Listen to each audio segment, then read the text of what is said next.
So Jenny's up. He's got, got a couple comments here. What's up, Jenny? He's been coming forever, which is awesome. Good afternoon, Semantics.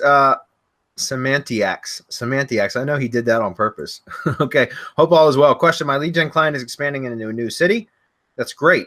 He says, I will be creating another GMB location, new address, new phone number, new city subdomain on main lead gen site. Do you recommend setting up completely new account with different persona or just add another location under existing GMB account? Yeah. Okay, Jenny, a great question. Absolutely. My opinion is to create the GMB profile under a persona account.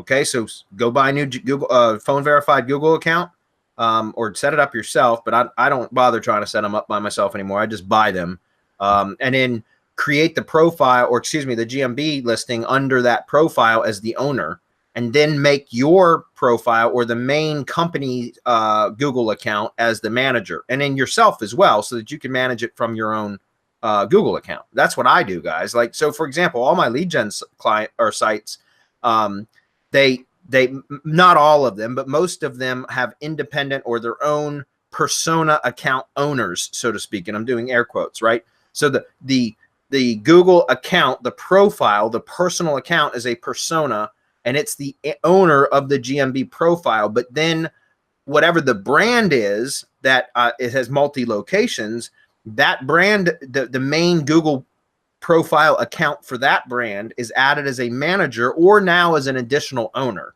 But it's the primary owner is still always the persona, right?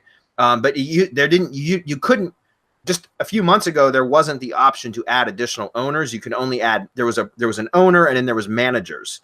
And then what they recently called communications managers, but now they also have additional owners. So what I'm saying is have the main Google profile as the primary owner, make sure that's a persona, and that's just to mitigate risk. That's to reduce your exposure. And then what you do is the brand account, have that as a profile or as an additional owner. And then what I would recommend you, Jenny, your own personal Google account. If you use that for a lot of your stuff, then make yourself as a manager as well, so you can still access it from your account too. That's how I do it. And again, guys, the reason I talk about doing that is because the problem is, I've seen in the past where if a profile gets terminated for spam, which is very rare, but if it does, then essentially everything within that account can be lost. And so if you have all of your assets, your GMB assets, all underneath one owner account, and something were to happen to that account, again, it's very rare, but if it was to happen, you'd lose everything.